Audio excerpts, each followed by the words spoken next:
សួស្តីអ្នកទាំងអស់គ្នាខ្ញុំបាទស្មី Demon យើងក៏បានជួបចំពោះរឿងកម្ពុជាបរោះកាកគ្មាន2នៅក្នុងវគ្គទី13ដោយយើងក៏បានដឹងផងដែរថាលោកមុននឹងរឿងរបស់យើងបញ្ចប់នៅពេលដែលស៊ូហុងគឺបានមកជួបជាមួយនឹងយីឆាងឈីងដោយសាងឈិនគឺចង់ជួបជាមួយនឹងយីឆាងឈីងដោយគេគឺចង់សួរសំណួរអ្វីមួយទៅកាន់យីឆាងឈីងដោយសារតែមើលទៅគេចង់សួរអ្វីខ្លួនហើយដូច្នោះគាត់ក៏មិនបានប្រកាន់អ្វីផងដែរសាងឈិនក៏បានមកដល់ជួបជាមួយនឹងយីឆាងឈិនមើលទៅបន្ទាប់ពីបានឃើញដូចជាពាក្យចាំរាមែនយីឆាងឈីងក៏បានប្រាប់ទៅកាន់សាងឈិនមើលទៅគំគួរសមខ្លាំងពេកមូលហេតុដែលសាងឈិនគាត់បានមកដល់ទីនេះគាត់គ្រាន់តែចង់សួរអំពីបញ្ហាជាពិសេសជាមួយនឹងប្រទេសជាតិតែប៉ុណ្ណោះសួរសំណួរទៅកាន់យីឆាងឈីងប៉ុន្តែសំណួរដែលគេសួរនឹងខ្ញុំពិតជាយល់ទេបើនិយាយទៅធ្វើឲ្យអ្នកគ្នាគឺកាន់តែវល់ជាមួយនឹង admin សូម្បីតែយីឆាងឈីងរបស់យើងក៏មិនយល់អំពីពាក្យមនុស្សផងដែរព្រោះថាពាក្យវាសំដៅទៅដល់ត្រឹមតែ3ម៉ាត់យីឆាងឈីងក៏បានសំដែងនិយាយបន្លំទៅកាន់វាអញ្ចឹងតែគាត់ចេះតែនិយាយចោលទៅប៉ុន្តែអាពីរអ្នកនឹងបែរជាគិតដល់ណាណីអើយពិតជាសាហាវមែនរឿងប្រទេសជាតិស្អីអញ្ចឹងណារបស់ប្រទេសចិនខ្ញុំមិនសូវយល់ច្បាស់ទេវាសួរទៅពិតជាប្រកបនៃខ្លាំងពេកហើយយីឆាងឈីងយើងនឹងគ្រាន់តែប្រហើបតិចឲ្យទៅកាន់ពួកគេដឹងមើលទៅពួកគេដឹងថាសមត្ថភាពរបស់លោកយីពិតជាអាចារ្យស្រាប់តែស៊ូហុងក៏បានទៅខាងក្រៅនិយាយអំពីរឿងអ្វីមួយទៅកាន់កូនចៅរបស់គេឥឡូវនេះនៅសល់តែយីឆាងឈីងជាមួយនឹងសាងឈិនពួកគេក៏ចាប់ផ្ដើមពិភាក្សាជាមួយនឹងនគរដែលហាក់បីជាមានជាមួយនឹងសង្គ្រាមប្រសិនបើជាពួកគេគឺចាប់ផ្ដើមបំរុងបំរុំជាមួយនឹងទីក្រុងសុងស៊ូដោយវាមានជាមួយនឹងរដ្ឋផ្សេងទៀត4ដូចជាដាសៀ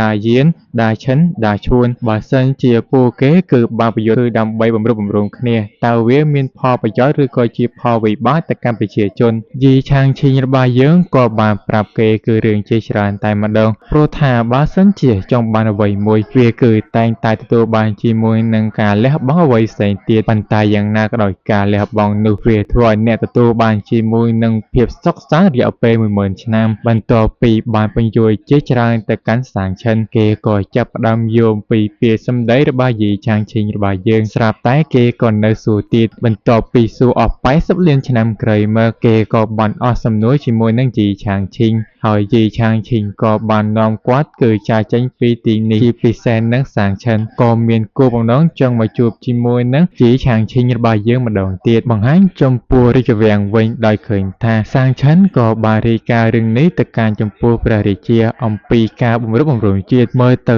សូម្បីតែលោកយីក៏ជឿជាក់ថាពួកគេពិតជាអាចមានសង្ឃឹមបំរុងបំរុងជាតិបានហើយនឹងទទួលបានផលប្រយោជន៍ជាច្រើនតែម្ដងដោយសារតែលោកយីនិយាយដូច្នោះហើយខ្ញុំក៏មិនឲ្យគាត់ខកចិត្តផងដែរពណ៌ដែងស្អែកនាំអញទៅមើលកងទ័ពទាំងអស់នោះតើពួកវាបានវឹកហាត់យ៉ាងណាហើយគាត់ក៏បានសរសើរទៅកាន់សាងឈិនគឺជាមន្ត្រីដែលស្មោះត្រង់ជាមួយនឹងគាត់ជាពិសេសហាបីជាមានជាមួយនឹងពន្លឺលំពេងអ្វីមួយចេញពីសំណាក់របស់យីឆាងឈីងនោះក៏បានធ្វើឲ្យចំពោះលោកធានសានក៏បាននិយាយលំពេងនោះគឺបានខូចខាតជាយូរហើយនៅក្នុងពេលសម័យសង្គ្រាមស្រាប់តែវាក៏បានលេចឡើងម្ដងទៀតបាទថាវាមានជាមួយនឹងហេតុការណ៍អ្វីនឹងការឡើងនៅពេលខាងមុខប៉ុន្តែស្ដេចយានក៏បានប្រាប់ទៅកាន់បុព្វបុរសធានសានថាបាទតាអ្វីដែលលោកយាយនិយាយហើយបីជាយើងគឺជាអ្នកសំណាងនោះទេហើយទទួលបានផលប្រយោជន៍ល្អបង្ហាញចំពោះកញ្ញាដាយានដែលនាងនឹងគឺនិយាយជាមួយនឹងសៀវហុងព្រោះថានាងគឺបានយកជាមួយនឹងរទេះសេះធ្វើឡើងមកពីមាសដើម្បីដឹកជាមួយនឹងយីឆាងឈីងរបស់យើងទៅបង្រៀនជាមួយនឹងមនុស្សមួយចំនួនឲ្យពួកគេបានដឹងអំពីយីឆាងឈីងយីឆាងឈីងក៏បានមកដល់ហើយពួកគេក៏ចាប់ផ្ដើមចេញដំណើរនៅពេលដែលជិះទៅក្នុងរទេះសេះហ្នឹងយីឆាងឈីងក៏បានដឹងថាពួកគេគ្រប់គ្នាកំពុងតែមើលស្ដាប់ខ្លួនដើម្បីមកបង្រៀនទៅកាន់ពួកគេងាប់ហើយបើសិនជាដឹងអញ្ចឹងអញមើលសភៅឲ្យច្រើនហើយមិនដឹងថាគួរតែដោះស្រាយយ៉ាងណានោះទេយីឆាងឈីងក៏បានឮសំឡេងមនុស្សនៅក្បែរនោះនិយាយអំពីប្រាសាទយីឆាងឈីងមើលទៅគាត់ពិតជាមានអំណាចអស្ចារ្យដែលបានជួយអំពីបំណងប្រាថ្នារបស់ពួកគេដោយសារតែមានចម្ងល់ដូច្នោះហើយយីឆាងឈីងក៏ចង់ទៅមើលនៅទីនោះបន្ទាប់ពីគាត់បានមកដល់ទីនោះហើយដោយគាត់ហាល់បីដូចជាមានការចងចាំនៅទីនេះប៉ុន្តែវាគ្រាន់តែជាស្រពេចស្រពើក្មេងស្រីម្នាក់ក៏បាននិយាយទៅកាន់យីឆាងឈីងនោះហើយគាត់គឺជាពួកបរិសុទ្ធយីឆាងឈីងប៉ុន្តែយីឆ ឆាងឈីងរបស់យើងវិញដូចជាមិនសូវយល់អំពីការនិយាយរបស់ក្មេងនោះទេបន្ទាប់ពីបានឃើញរូបសំណាកដែលមានរូបដូចជាខ្លួនក៏ចាប់ផ្ដើមឆ្ងល់តែម្ដងរូបសំណាកក៏ចាប់ផ្ដើមបញ្ចេញជាមួយនឹងពន្លឺយីឆាងឈីងមួយទៀតក៏បានចេញមកដោយនោះគឺជាយីឆាងឈីងពេលអនាគតនោះមានន័យថាយីឆាងឈីងរបស់យើងពិតជាអាចក្លាយជាមនុស្សអមតៈបានយីឆាងឈីងក៏បានសំណូមពីវិធីសាស្ត្រដើម្បីវឹកហាត់ក្លាយទៅជាមនុស្សអមតៈយីឆាងឈីងនៅថ្ងៃអនាគតបានបដិកាន់យីឆាងឈីងនៅពេលបច្ចុប្បន្នអ្នកគឺមិនចាំបាច់វឹកហាត់អ្វីទាំងអស់អ្នកគ្រាន់តែធ្វើដូចអ្នកពេលបច្ចុប្បន្នទៅនោះអ្នកនឹងក្លាយទៅជាមនុស្សអមតៈដែលមិនដឹងខ្លួនមនុស្សគ្រប់គ្នាដោយឃើញជាមួយនឹងពន្លឺពណ៌មាសដែលចេញពីយីឆាងឈីងពួកគេក៏បានគោរពដោយសារតែឃើញពួកគេគោរពដូច្នោះហើយយីឆាងឈីងមានតែសម្ដែងចូលទូជាមួយពួកគេជាពិសេសនឹងគាត់ក៏មានជាមួយនឹងឬក៏ខាវិញ្ញាណផងដែរមើលទៅទៀមផុតខ្ញុំអាចខ្លាចទៅជាអ្នកវឹកហាត់ដូចអ្នករតីបានផងដែរឃើញថាពួកគេនឹងដូចជាលាតជង្គង់យូរពេកហើយ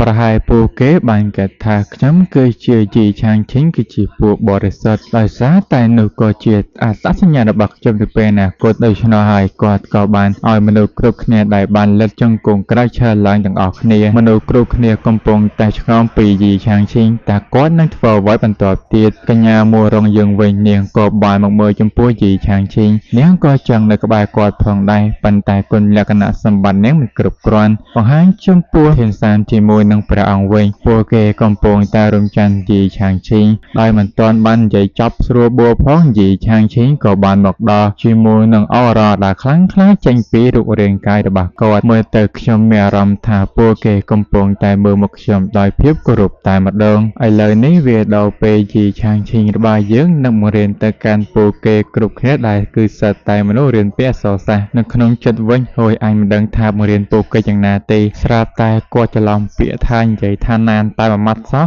បានធ្វើឲ្យចំពោះលោកធានសាននឹងគឺចាប់ផ្ដើមកាត់នៃអីណាណូពិតជាវែងឆ្ងាយពាក្យថាសានគឺធំដោយវាគឺផ្ដើមជាមួយនឹងការរៀនការតាំងចិត្តការអត់ធ្មត់អូយបច្ចិតបាយជាខ្លាំងបង្ហាញពីពួកគេត្រូវតែយកចិត្តទុកដាក់មិនត្រូវពឹងផ្អែកទៅលើអ្នកដទៃសូម្បីតែសៀវហុងក៏យល់ពីអត្ថន័យមួយនេះផងដែរពួកគេក៏ចាប់ផ្ដើមយល់ដឹងជាមួយនឹងការនិយាយរបស់យីឆាងឈីងហើយពួកឯងយល់អីក៏យល់ទៅឥឡូវនេះដល់ពេលយីឆាងឈីងសម្ដែងតែម្ដងគាត់ប្រាប់ពួកគេឲ្យអត់ធ្មត់តស៊ូជាមួយនឹងការលំបាកកុំចោះចាញ់ជាមួយនឹងឧបសគ្គគ្រាន់តែរារាំងកំពេកកំពកការនិយាយដូចឈររបស់យីឆាងឈីងមនុស្សគ្រប់គ្នាគឺចាប់ផ្ដើមមានការត្រាស់ដឹងជាមួយនឹងអំណាចនៃព័ត៌មានរបស់យីឆាងឈីងសូម្បីតែយីឆាងឈីងក៏បានដឹងអំពីចំហាយធម្មពលដែលបានចេញអំពីដានធានរបស់គាត់ផងដែរនោះមានន័យថាយីឆាងឈីងយើងគឺឈានដល់កម្រិតអក្សរឬក៏ជាអ្នកប្រាជ្ញដ៏ខ្លាំងមួយកម្រិតដែលយើងឃើញថាគ្រាន់តែចំហាយធម្មពលយីឆាងឈីងមនុស្សដែលនៅទីនោះក៏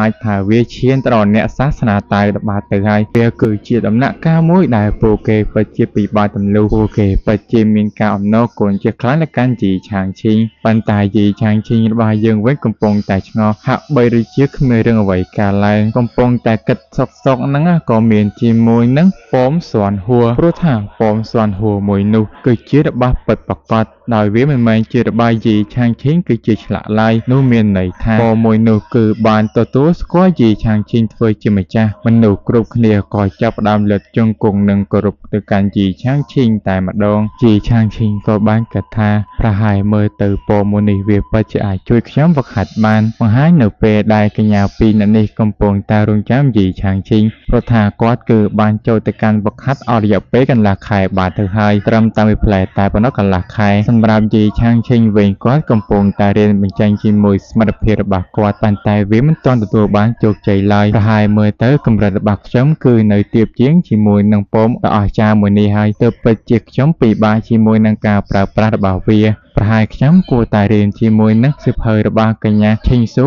ដែលនាងគឺបានប្រគល់ឲ្យមកខ្ញុំហើយជាពិសេសហ្នឹងគឺជាអាដុំថ្មស្អីគេនេះដែលសម្រាប់ឲ្យយីឆាងឈីងគឺគាត់យកទៅវឹកហាត់មើលទៅថាមពលដែលចេញពីដុំថ្មនឹងចូលទៅកាន់ដានធានរបស់យីឆាងឈីងវាបានធ្វើឲ្យរាងកាយរបស់គាត់ពិតជាស្រស់ស្រាយជាខ្លាំងអំណាចថាមពលរបស់កញ្ញាឈិញស៊ូវិញក៏ត្រូវបានយីឆាងឈីងរបស់យើងស្រូបយកទៅផងដែរតែនាងគឺនៅតែប្រគល់ឲ្យទៅកាន់យី ឆាងឈីងបង្ហាញចំពោះបុព្វបុរសនៃនគរដាយឿនគឺធានសានដោយគាត់គឺឆិតទម្លុះកម្រិតហើយស្រាប់តែមានជាមួយនឹងចំហាយធម្មពលជាច្រើនកំពុងតែរសាត់បាត់ទៅបន្ទាប់ពីគាត់បានពិនិត្យមើលយកចិត្តទុកដាក់ក៏បានដឹងថាមើលទៅគឺជាលោកយីតែប៉ុណ្ណោះដែលគឺជាកំពុងតែប្រមូលផ្ដុំជាមួយធម្មពលវិញ្ញាណបរមម្នាក់ដែលនៅក្បែរចំពោះធានសានមានការបារម្ភបើសិនជាលោកយីនៅតែបន្តធ្វើបែបនេះទៀតនោះវាពិតជាមានការលំបាកជាខ្លាំងទៅដល់នគរដាយឿនរបស់យើងយ៉ាងណាក៏ដោយចំពោះលោកធានសានបានប្រាប់ថាលោកយីក៏តែងតែមានជាមួយនឹងផែនការបំរុងទុកបាទទៅហើយដូច្នេះអ្នកគឺកុំមានការព្រួយបារម្ភខ្លាំងពេកអំពីរឿងមួយនេះសម្រាប់យីឆាងឈីងបន្ទាប់ពីគាត់បានវឹកហាត់រួចហើយគាត់ក៏បាននិយាយជាមួយនឹងកញ្ញាពីរនាក់នេះអំពីអាវុធដែលថាវាមានតម្លៃខ្លាំងឬក៏របស់មួយណាដែលវាល្អដែលអ្នកធ្លាប់ស្គាល់ឬអត់ព្រោះថាយីឆាងឈីងគឺចង់ស្គាល់ជាមួយនឹងដុំថ្មអ្វីមួយដែលក៏មិនស្គាល់ដែរវាគឺជាថ្មហុយស្វ័ននឹងហើយសម្រាប់កញ្ញាពីរនាក់នឹងវិញក៏ធ្លាប់ប្រាប់ផងដែរថាគ្រួសាររបស់ពួកគេម្នាក់គឺសិតតែបានប្រើប្រាស់ជាមួយនឹងវត្ថុវេទមន្តកម្រតែម្ដងនិយាយទៅពីរនាក់នឹងនិយាយមិនឲ្យចាញ់គ្នានោះទេយីឆាងឈីងក៏បានឲ្យជាមួយនឹងថ្មហុយយ័ន្តទៅឲ្យទៅកាន់ពួកគេមើលពួកគេក៏ចាប់ផ្ដើមមើលជាមួយនឹងសៀវភៅដើម្បីដឹងថាអាថ្មហ្នឹងគឺវាឈ្មោះអ្វីបន្ទាប់ពីពួកគេគឺបានមើលចាប់អស់បាទទៅហើយពួកគេក៏បានដឹងថាដោយនេះគឺជាថ្មហុយស្វ័នព្រោះថាវាពិតជាពិបាកជាខ្លាំងក្នុងការវឹកហាត់ជាមួយនឹងវាព្រះនាងទី9ក៏ប្រាប់ផងដែរបើសិនជាអ្នកចង់បានថ្មហុយយ័ន្តបន្ថែមទៀតអ្នកគួរតែទៅកាន់ត្រកូលបិសាចណានលីងព្រោះថានៅទីនោះវាពោពេញទៅដោយរបស់ល្អតែម្ដងបើតាអ្វីដែលកញ្ញាឈិញស៊ូប្រាប់ឲ្យពួកយើងបានដឹងថានៅក្នុងទ្វីបសងស៊ូមួយនេះបើសិនជាចង់រកក៏វាថាមានតិចតួចខ្លាំងណាស់មើលទៅខ្ញុំប្រហែលនឹងរកថ្មមួយនេះដោយតាមវិធីណានោះទេស្រាប់តែអធិរាជខ្មៅរបស់យើងវាក៏បានមកដល់ទីនេះជាពិសេសនឹងយើងមើលទៅកាន់សៀវប៉ៃដែលលើនេះនាងហៀបជាមួយនឹងទម្លុះកម្រិតនាងគឺចង់ឲ្យចំពោះអធិរាជខ្មៅគឺជួយប៉ុន្តែអធិរាជខ្មៅនឹងនិយាយលេលើខ្លាំងពេកដាក់ឲ្យមកជើងតែម្ដង